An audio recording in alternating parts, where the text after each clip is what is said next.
Some American bands were so huge, so iconic, so woven into the cultural fabric of the United States that they almost defined rock itself. Multi-platinum albums, sold-out arenas, rock radio staples, and cultural icons that, well, changed the face of music. They were massive, but here in the UK, commercially, they barely made a dent.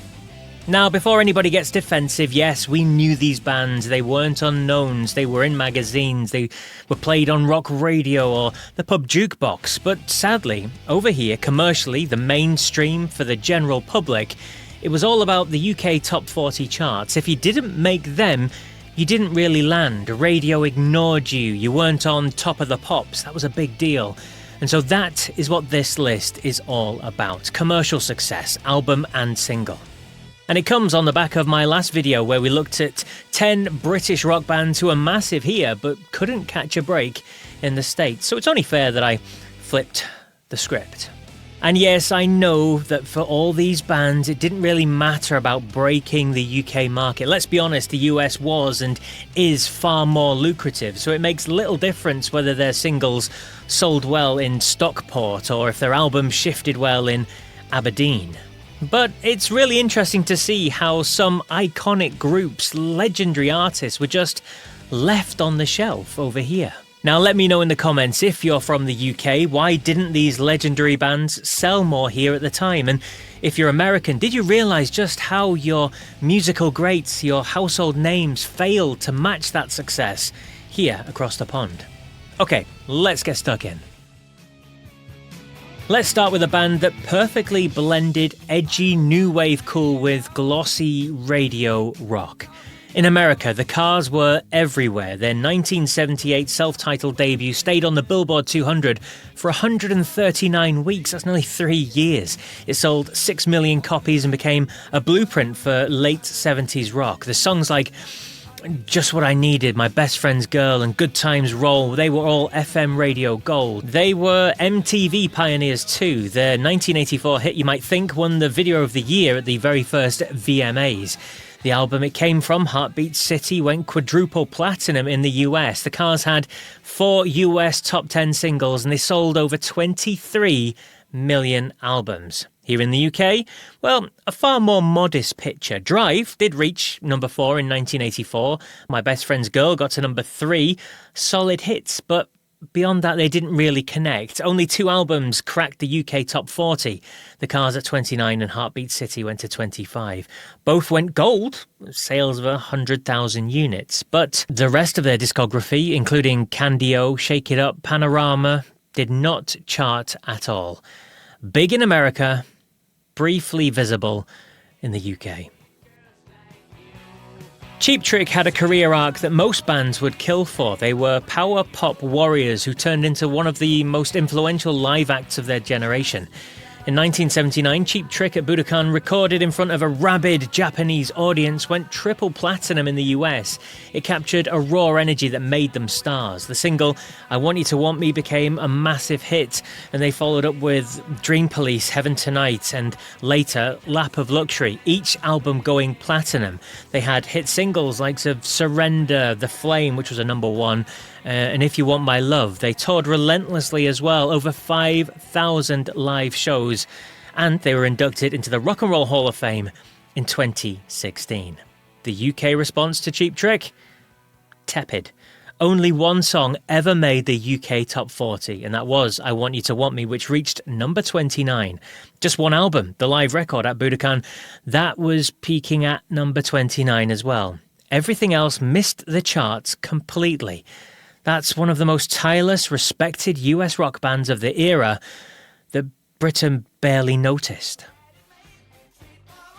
Styx combined prog rock ambition with commercial pop hooks, and in America that combination sold millions.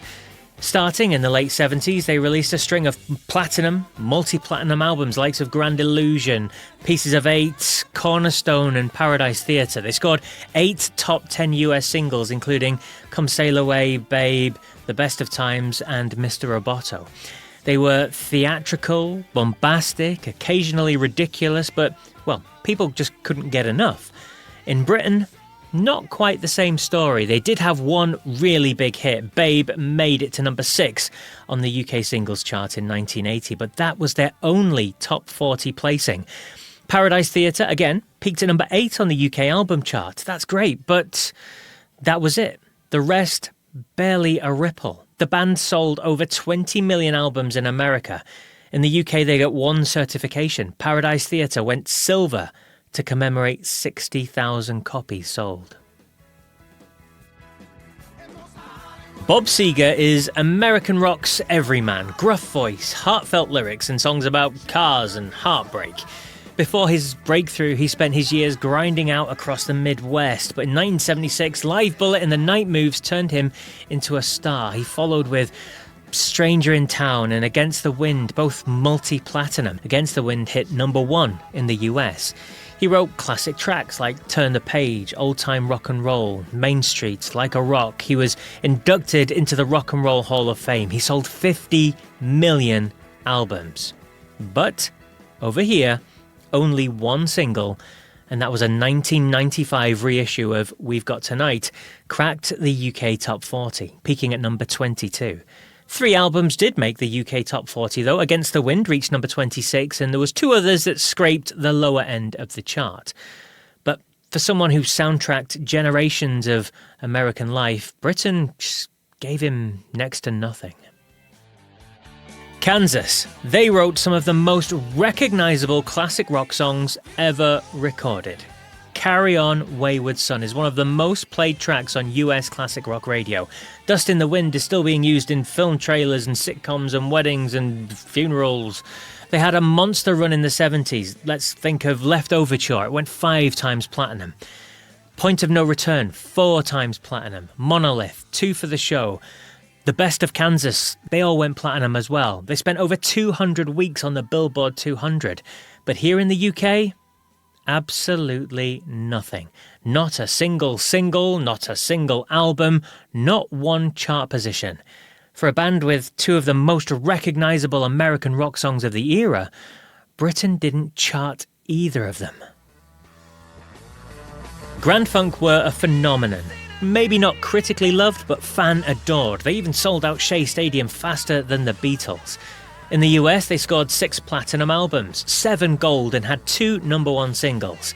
They had a string of top 10 albums: Closer to Home, Survival, E Pluribus Funk, Phoenix, Shining On.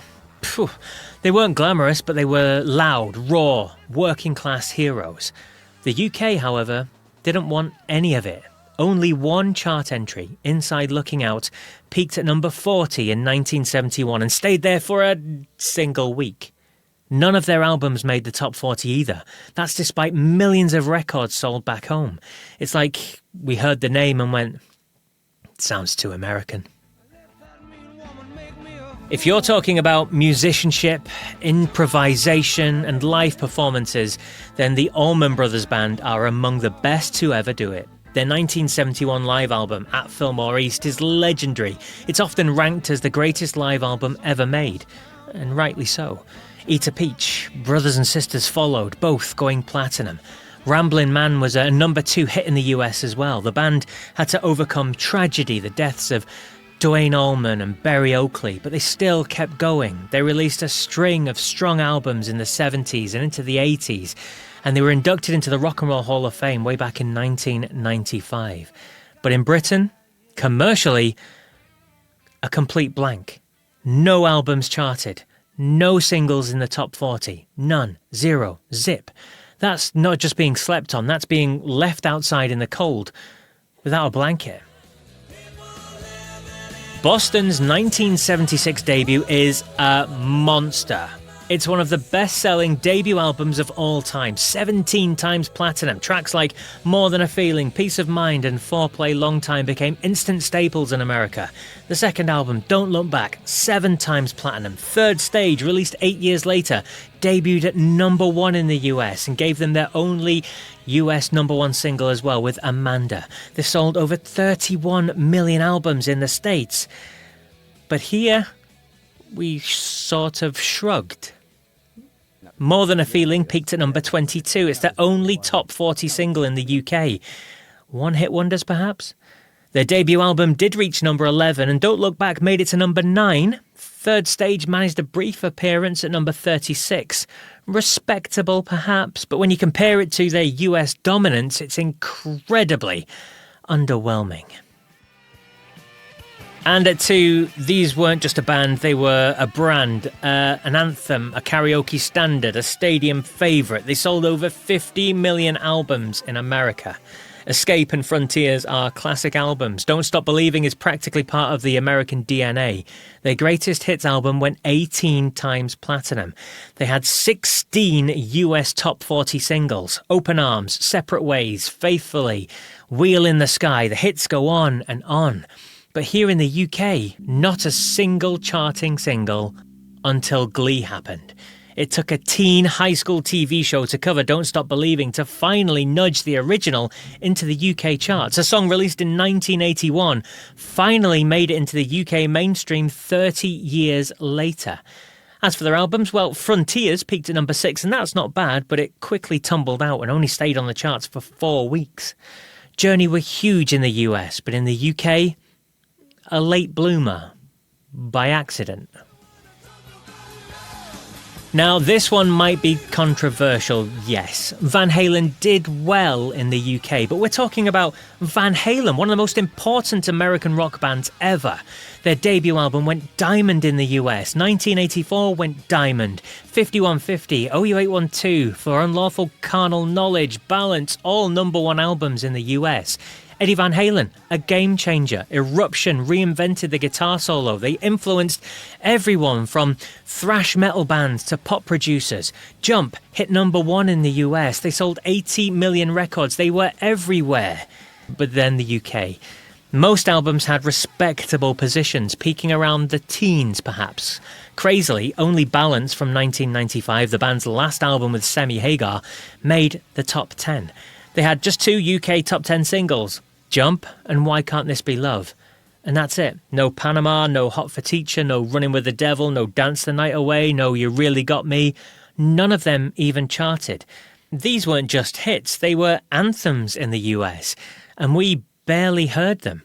Probably a huge part of this was the fact that they only played around 40 shows in the UK, and half of those was in 1978 when they supported Black Sabbath. Yes, people say they played Monsters of Rock in 1984. They did, but it was AC/DC who headlined that day.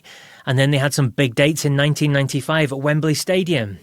They did because they supported headliners Bon Jovi. For a band that changed American rock, the UK gave them a polite clap, then looked away.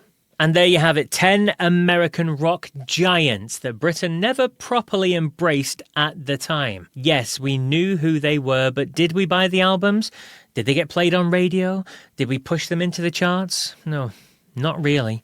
I'd love to hear your thoughts on this list. If you're American, did you realise just how little coverage these crazy big bands got over here? And again, I know little UK isn't a big deal, but I thought it was an interesting set of statistics.